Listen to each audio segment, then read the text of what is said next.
Good Wednesday afternoon to you all out there. Welcome into another episode of the Barking Browns podcast. I'm Jacob, that's Casey, and Mr. Nick Carnes down below. Brought to us always by our friends over at SeatGeek. Use our promo code Barking Browns, all one word.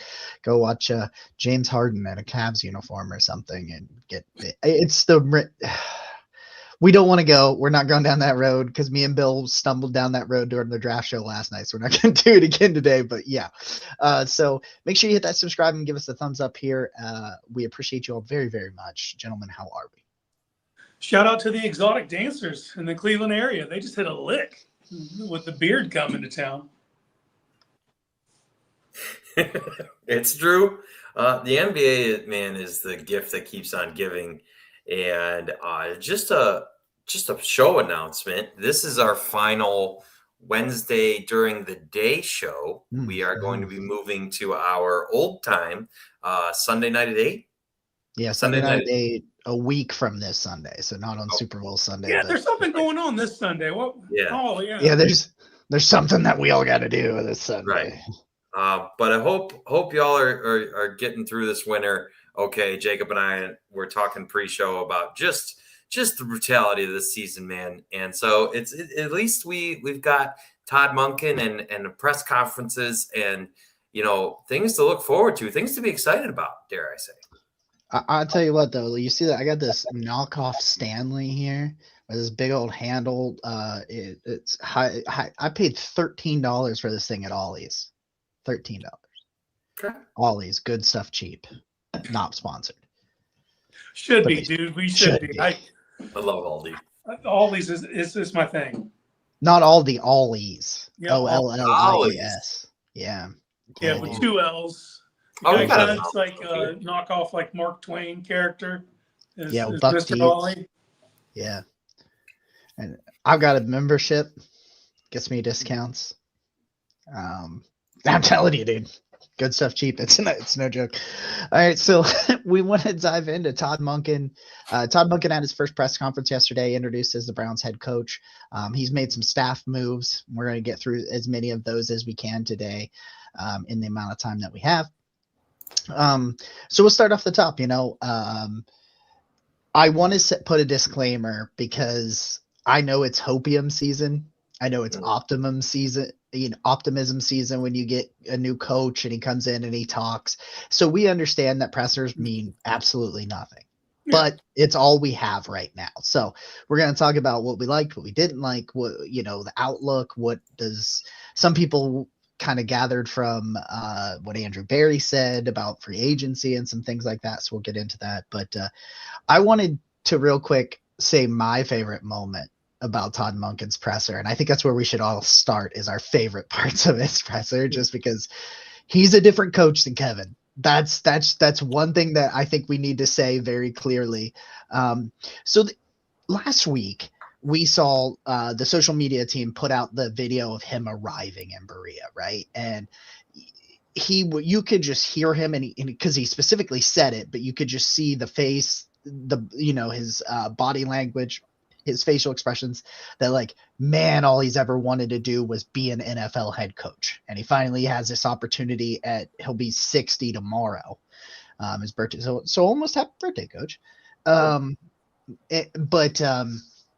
He finally gets this opportunity. And when he gets up and he gives his opening statement before the questions, he got emotional a couple of times. And the first time he like stops and he puts his head down, you can tell he's kind of tearing up. And it's the way he reacted to it that got me. I was like, all right, man. He goes, shit. He's like, shit. I said I wasn't going to cry, for God's sakes. And it's just the way like he handled being emotional. Like he got mad a little bit, it felt like, but it was just like, football means a lot to him, and he is going to do his best, and he's really cherishing this opportunity that he's gotten to do what he's wanted to do for a long time. So seeing him get emotional, but then also be kind of like try to be real manly about it by swearing and moving on quickly. I don't know. It was a different kind of emotion, and it was just cool to see. For me, it's the fact that he's an open book.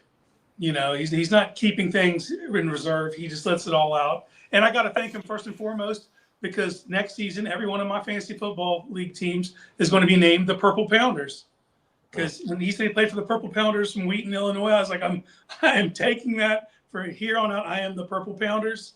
But it's the refreshing nature of we're not keeping things close to the vest as far as just philosophies and how we see the game and how much the game means to him. Like he couldn't stress it enough, bringing up from the time he was 6, everything he's ever done has been football oriented. It's all been building up to this moment for him in his life. And it wasn't lost on him what this is, this opportunity. And he knows the expectations. Like just the open nature of Todd Monken is very refreshing, coming off the heels of what we just came off of with Kevin Stefanski when everything was closely guarded. And every approach can win. There's no one way to do this, but we have a guy who's going about it. He's a straight shooter. We're never going to have to ask him for too much what his real opinion on the subject is because he's just going to give it to you. So that was my favorite part of the presser. I like the little things. For example, we don't have to wait another 6 months to find out who's calling the plays this time around. Like there's no cloak and dagger games with that for no real reason, in my opinion. Or I like that we get actual answers. Like when Todd says, I didn't come here for Jim Schwartz, right? Maybe that's a little bit of a spicy comment, but at the same time, he was respectful to him and complimented him and that kind of thing. But at the same time, he's telling you that, we're going to be okay one way or another here. We're going to run the same scheme. We're going to be okay. I like that you come away from listening to him talk with something of substance, something to go on. It's not some real actual, you're not just, there's no cloak and dagger type games. And I really like the way he thanked everybody on his way up. You can because let's just be honest, this is Todd Monken's one shot at being a head coach in the NFL. And I don't think you're going to find somebody that's going to appreciate that opportunity more than someone that has been working this long. You're not 30, you're not 35, Shieldhouse and Udinsky, you have been trying to get this opportunity for your entire career. And I think, as we get into the hires, I think you're seeing the reflection of a guy who's been in the league for so long with his staff construction. And I'm really excited about that. Yeah. Just got told to get off my phone at work. Luckily, my boss is a Browns fan also. Thanks for being here, man. Yeah, thank you. We appreciate you, Chris. That's Chris, isn't it? Is his name? His name's his first name's Chris, right? Yep. Sure is. Jeffrey says he likes how straightforward Todd is. Yeah, I do. I like that as well. But yeah, you said it, Nick. This is his one chance to be a head coach, and that's not lost on him at all. That is not. He gets that, at his age and all that. But I thought it. What did he say? I've been married. What is it? He's been married to his wife 35 years or 40 years, something like that. Yeah, he's been married 35, been together 40, but. Yeah, that's what it was. Yeah. And he's like, but my wife would probably say it's 6 because of I've been married to the game or something along the lines that he put out there. And I'm like, you can just tell, man. And he's got that coach voice, right? That raspy coach voice. You're like, okay, all right. I don't know. It's different. Will it work? What's up? What's up, Brian? Will it work? I don't know, man. I don't know, but we're here to just talk about what we have right now. A true football widow, Connie says in the comments. Brian tried to fix his autocorrect only to have it autocorrect on him again in the comments. Afternoon. Afternoon? It's afternoon. It's afternoon. I like that. I'm going with that. I'm going with afternoon. And also what I liked about it was he's not going to do it. He's not going to deal with certain types of bullshit because they tried to set him up. And I get it. I write articles. It's a headline business. I know how it goes. But they tried to set him up to get a quote on Jim Schwartz, and I just loved how his reaction, because the question was, have you talked to Jim, right? Like, have you talked to Jim? Would it, after, since they picked you over him, and blah blah blah blah, and like, kind of was setting him up about it, to be like, what'd you say? What did he say? And they're like, so have you talked to him? And he's like, yeah, I talked to Jim. These defensive players are really good and really talented. he just rolled right past it. He's like, he answered the question, because you asked if he's talked to Jim since he took the job, and he said yes, but he wasn't going to give you a headline. Like, and I thought it was cool where he was like he talked about how he didn't think personnel or coaching, like, that was the appropriate time to talk about that. Like, he's like, I don't want to talk about personnel and things like that. I don't think this is the appropriate setting. I thought that was pretty cool. But he was straightforward about it. Like, he didn't want to dance around it. He's just like, hey, I'm not going to talk about that. This is not appropriate. Let's talk about what, but then he said, yeah, I want to keep that same system intact, which gives me my Jason Tarver for DC candidacy. It allows me to continue that campaign, because it feels like to me that they're more likely than not, they're going to go with an internal hire if it's not Jim Schwartz. So I think, Tarver, Banda, one of those guys is probably on the list. I think he would rather have Schwartz than not have Schwartz, but it's not the limiting factor, because he said he wants to play the same attacking style. And, and he acknowledged up front, Jim's a tremendous defensive coordinator, but he's not going to get hung up on it, obviously. And he can't talk about it because the reality is it really his decision at this point right now today? Probably not. The ball's probably in Jim's court to either accept the offer or not accept the offer. And then they'll move forward, and then, so it's not the time to talk about it. And he's not the person to even really fucking ask, because today it's not his decision. But, I think it puts a lot of people at ease, though, the fact that they're going to stick with the same scheme. The fact that they're going to, and he referenced it when he was talking about offensively, his philosophy is not putting square pegs in round holes, which we've spoke about all last week from the time they made this announcement. That's just this is how he just goes about it, and he knows he went up against them. When my favorite part of that is when they asked him, like, what was like facing them. He's like, it was a bitch. Like, this team was a bitch, because you have to face those dudes twice a year on that side of the ball, and and you have to change your, obviously. And one thing I do want to stress is his approach. He doesn't care where the answer comes from. It doesn't have to be from him. He doesn't have to be considered the super genius. He will take in all the opinions around him, and if it's a great idea, it's getting used. And even referencing the end around fake tight end quarterback sneak that he ran with Andrews to the end around. He said that wasn't even my idea. It didn't matter that it wasn't his idea. It was the time to do the good thing, and they had a good idea. We're going to do it. So he's just all about, it's all about winning. It's all about putting players in position to succeed. And it's all about not caring who gets the damn credit. It's a collective is what he's trying to preach. So I think it's a good first step to understanding who he is. Yeah, and just I'll give it to you in just a second, Nick. I just wanted to say, to your point, when Andrew Berry introduced him, he's kind of talked about that being a big deciding factor, that he adapts his offense the way he does. And he brought that up as well. Like, they were like, what kind of scheme do you run? And he's like, can't give you specifics, like, because I just do whatever my personnel dictates, whatever my players are. Andrew Berry's he's a well-known fan of this show. Let's just put that out there. It's this whole offseason, he's been following our lead, so that surprised me. I just wanted to add that I think you're already seeing the value of hiring a head coach on the offensive side of the ball, because with Todd Monken takes Travis Switzer with him, and I know we'll get into that.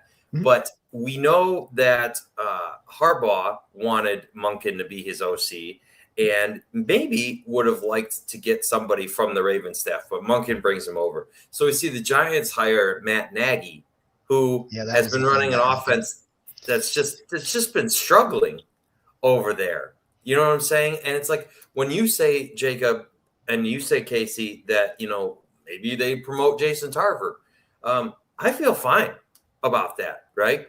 But on the other side of that coin, if the Browns hired Matt Nagy to be their offensive coordinator, I'd be terrified.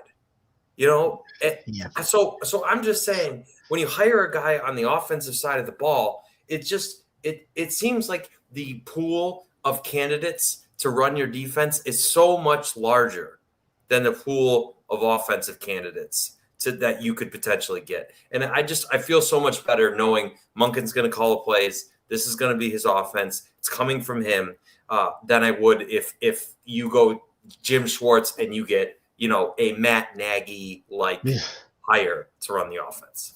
I don't know what that was. I just get like ghosts of future of the past. Gave me some PTSD moments there when you said that. In that case, I honestly just think Harbaugh, you stick with what you know, and he wanted Monken. The rumor is that he got fired because he refused to fire Monken as the offensive coordinator in Baltimore. The ownership wanted him. He's like, no, he's my guy, and he ended up, losing his job over it. And of course, he wanted him. Nagy's weird, but I just think it's the fact that Harbaugh was an Andy Reid disciple. Yeah. So he has that in connection with Nagy. Because I don't know what you point to in Nagy specifically that leads you to believe he's the guy to develop Jackson Dart. Right. Whatever. But yeah, odd scenario. But the pilfering of the Ravens staff has happened. Dude, I was about to. I just wanted to say one more thing about Todd Monken. We'll hit all the comments and then we'll shift over to what some of the hiring that he has done. Harbaugh just came out and said he tried to talk him out of he tried to talk Monken out of taking the head coaching job with the Browns because that's how much he wanted it with him in New York. Which I'm just saying, Harbaugh put his job on the line for this guy, like you guys just said. You just highlighted it, right? Harbaugh, I don't know. Harbaugh's a pretty good freaking coach. So I'll just go like this. Interesting note from Chris here that Tarver and Jacques Zaire were at the presser. They were. That was important. Amber pointing out the media's already ran with that clip because we love talking about the Jim Schwartz conversation. Yeah, I know. The front office wants Schwartz because they're giving him a lot of time to decide rather than cutting. Yep, I agree. Sure. They definitely do want him here. They that's their preference. One thing that I found out was a good sign is when all the Ravens people decided to follow Todd instead of Harbaugh. It's been this. The offensive guys have come with Monken. The defensive guys have went with Harbaugh. If you look at the pilfering of the staff. Okay, Chris. Yeah, leaky hole is going around. If you didn't watch last night's show, you won't know. So go watch last night's draft show. He said, "Stay safe, everyone." I heard leaky holes going around. Yeah, no, you're right, dude. I wrote an article and I was talking about some of these new hires, and I was like, I don't have a problem, raiding the cupboard of an organization like Baltimore. That's kind of the cupboard you want to do, right? And Travis Switzer is a really interesting one. So Travis Switzer comes over. He was the run game coordinator for the past couple of seasons under Todd Monken, but he was with Baltimore for 10 years. Right. I think he was, mostly like a run game analyst or something. Let me bring it up real quick here. Yeah, quality control, and then he switched to being an analyst working closely with tight ends, and then he's shifted over run game coordinator the last 3. So a lot of people talk about Todd Monken's pass game concepts being married to Switzer's run game concepts, and that really took that offense to another level. Because they had success before Todd Monken, but when Todd Monken came in, Lamar took a big leap as a passer.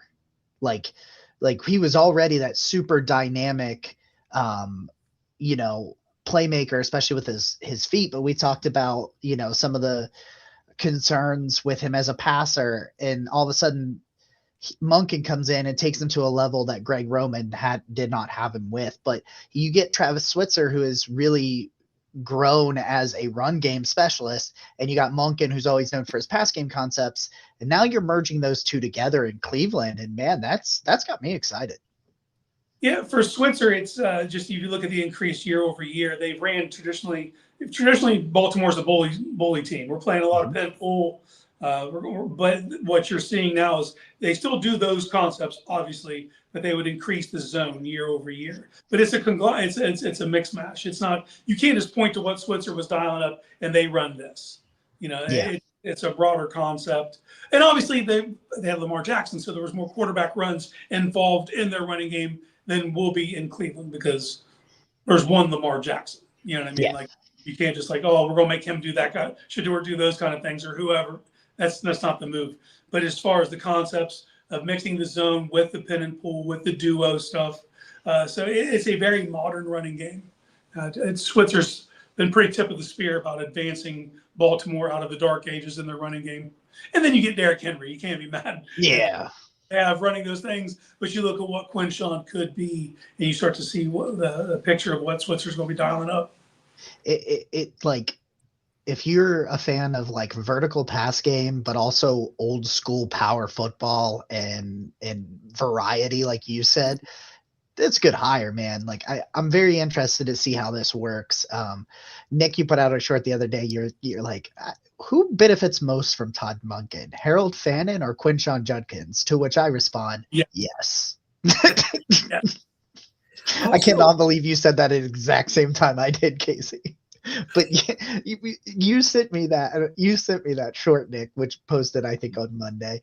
But you sent that to me, and I was just like, I was like typing it up as I was like posting it. I was typing up who benefits most, putting the title on it or whatever. And I just wanted to be like, I wanted to also title it spoiler. It's both. Correct. Correct. You are correct. Like I'm very, very excited for both of those players. I am as well. And I do think I'm really interested to see, we complained on this show, rightfully so, that it seemed like Dylan Sampson had more to offer, and he just wasn't really given the opportunity to do so. And I think about the Ravens last year, and obviously Derrick Henry is the focal point, but they did a lot of nice things with Justice Hill. Keyshawn Mitchell when he's healthy. Mitchell. Yes, and that's the back I was trying to think about that who was injured. He lit the league. Keaton Mitchell lit the league on fire for a hot minute there until he got injured. I think he blew out his knee. Yeah. Yeah. And so I just think it's interesting the way that they use the thunder and lightning type combination, and it's very easy to see that lining up with Quinshawn Judkins and Dylan Sampson. So I obviously I'm excited about Judkins, but I expect them to use multiple backs and do so effectively because we saw them do it for years and years in Baltimore. So I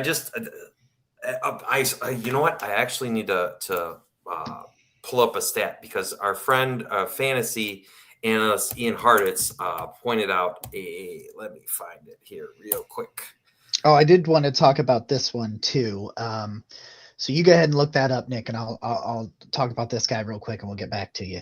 Todd Monken, like his first hire, I think may end up being the most important one, and that was bringing in O-line coach George Warhop, who was an O-line coach for Joe Thomas. I think it was 2009 to 13, I think is when he was here. Yeah, the Mac iteration with Mitchell Schwartz, John Greco. We didn't know how good we had it back in those days, man. I was talking to Corey Kinnan about this the other day. I was like, man, we just didn't realize how good we had it. But they bring him in, one of the more respected offensive line coaches in football. And, it's been a little bit weird offensive line coach wise since Bill Callahan left and he reunites with Kevin down in Atlanta.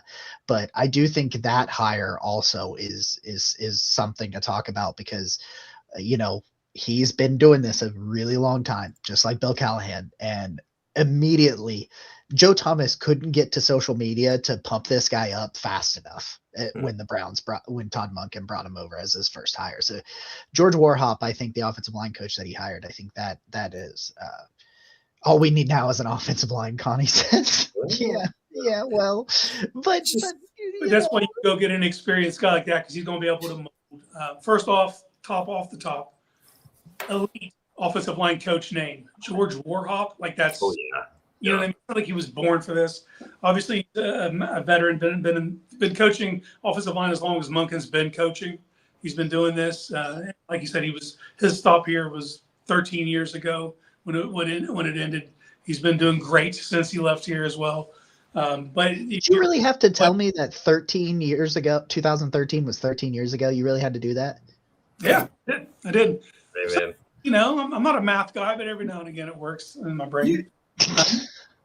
But like what you're doing is like if you had to select anything on the Browns team at all, you have to reconstruct from scratch. It's the offensive line. So you're getting a veteran to come in and do it. So it makes perfect sense. Someone Monken didn't have to worry about it either. Just hand this off. Here's do what you got to do, and then we'll meet up in the meeting rooms. So I think it's a solid hire, and it's because we need to see marked improvement in that unit from Jump Street.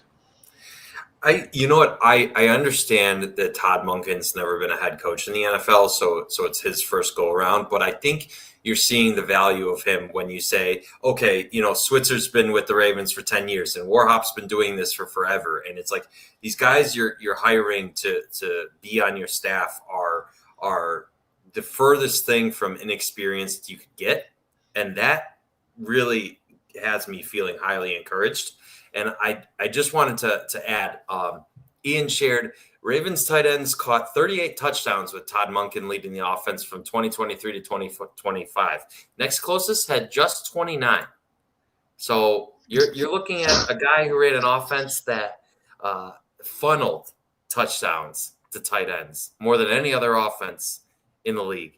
And you've got Harold Fannin coming off the season that he just had with the non-functional offense that they were running. It's hard not to be ecstatic about it. And I love because it just feels very different for a Browns staff hiring that you're getting all these guys with so much experience. Like it seemed like it took Kevin a little bit more time to get guys that he was hiring from places that had this type of experience. And it feels like Monken's staff is just coming right out of the gate, having been there and done that. And I don't know, like to Connie's point, I don't know what's going to happen with the offensive line, but it feels like they could hit the ground running with the guys that they're hiring. Yeah. I was trying to bring up another guy. Because did they ever announce if the Daniel Stern hire was official? Good question. I have not seen the official announcement from the Browns, but I've seen other people say that it's official. Okay. That's what I was looking at. Was I also saw everybody talking about interviewing him and things like that. But I was just looking to see, and I haven't seen really anything. But anyway, so he's potentially Daniel Stern comes over as the associate head coach is what they were interviewing him for. And he's like, what, Casey, I think you have a better understanding of what he did with Baltimore, but it was a lot of game management stuff, correct? Yes. Yeah, the ins and outs, man. Like you have to have the eye in the sky that tells you, hey, we're at 4-minute drill here. We got to elongate the huddles. We have to, get in and out of breaks. All the things communicated through the head coach to keep the pacing of the game while not getting lost in the minutia because he's living down to down. This other guy sees the bigger picture of what needs to happen, for a successful run, whatever it is. There's just the tightening up the finer points. You know what I mean? It's the game though. The game inside of the game, we know the game's 60 minutes long, but it's played in these little segments. Mm-hmm. And you have to have a guy that's on top of those things in the background, a guy that you can trust to say, challenge that. We need to challenge that. Like you need that guy that you trust in your ear, especially as the head coach, because you got tunnel vision. You know what I mean? You're just living for the next down, and this guy's got to be able to see all the other stuff. So he was that guy for Baltimore. Yeah. Yeah. don't know, man. Like I'm trying to not get like too head over heels or anything like that, but it's felt like when it was initially, I like it a lot more, the hiring, the further I get away, because um for me, it was like I had my heart set on one of the young guns. So I was a little disappointed when they went this direction, but like it's hard to argue that he's not a good coach. And like we'll see what he can do as a head coach. He's never gotten a head coaching opportunity other than college. So we don't know with the NFL, but it's just like I look at a guy that had Stetson Bennett scoring a Stetson Bennett led Georgia team scoring 41 points a game in the SEC, and I'm like, interesting. And then they just brought over, what Utah coach did they bring over? Let me see here. I know I'm missing something here. Nick did. Oh no, you already said what you had to say. I forgot. Well, we talked about, judging Monken on his actions, and then the only thing we can really judge him on right now is the staff, right? Mm-hmm. And obviously there's a lot of unknowns, but there are some commodities that have been brought into the fold here that you can take solace in, that he got the guy that he wanted to get. Other teams were after some of these guys, and they have an allegiance to Monken. Some over Harbaugh even, who was led the operation in Baltimore. So that's how it has to come together. Now, we're not going to know because none of this means wins and losses. It's like you got Daniel Stern, it's over now. Like teams don't have it. Like it has to all play out. And it's hard not to get to into hopium season. But I haven't disagreed with anything that I've seen him put together yet. There hasn't been a move that I'm like, I think we need a more experienced guy here or whatever. Like so far, they've all been sound, logical moves, and it keeps almost a continuity from what he was doing in Baltimore. Kind of come over. So they're going to be able to, like Nick said, hit the ground running, because that's very important, man. This is, and obviously I don't think any of us are pounding the table saying it's playoffs or bust this year, but this is a very playable schedule, man. You look at the schedule and it's like, if you can just be competent, you can eke out some wins just with competency, so it's, the faster you can do that, the faster you can hit the ground running. And something that he said in the presser that I do want to circle back to with the formation of this offensive staff. Mm-hmm. Looked at this job, and the big reason the defense was already set. He has the opportunity to build the offense from the ground up. So he's bringing staff with him that he wants to build from the ground up. So that's why I'm encouraged by the staff he's put together so far. Yeah, the one I wanted to highlight, it was Mike Bajorquin is coming out. Did I say that right? Is there an S in there? No. Say it again. Say his last name again. Because maybe there's no R in it. I said Bajorquin, but there's no R. I don't know. Anyway, Bajar, I'm not doing it. Not doing it. Not. Did I hear a niner in there? But anyway, he's coming over as the quarterbacks coach. Spent 3 years with Todd Monken in coaching Jameis. Just to throw that out there. When Todd was down as the OC in Tampa Bay, he's got 30 years of experience working in the NFL and college, and a lot of head coaching or a lot of quarterback coaching experience. So that was the other one I wanted to highlight. So as we wrap this thing up here, I'll go around just based on Monken, based on the staff he's putting together, and the fact that Andrew Berry admitted, like, hey, we are going to get young. We're going to be even younger. We're going to sink a lot of assets into the offense. What is your realistic expectation without knowing those moves for 2026? Is this going to be a team that is kind of the same because they're going through growing pains, or do you expect them to be better than they were in 2025? That's kind of my biggest question. I expect them to be markedly better than they were in 2025. How many more wins does that lead to ultimately? I don't know, but we just saw a dysfunctional team, very lopsided. I think it'll be more even. Obviously, the defense is the lead dance partner in this, but I expect competency out of the offense. They were largely incompetent for massive swaths of 2025. I don't think that'll be the case. I just don't know that it leads to a ton of wins. But do I expect it? I still expect them to win more games than they won last year. That's not the bar. Last year is never going to be the bar. But do I, like earlier, I don't know if this means playoff run, but like I think you could threaten 500 with a very young offense.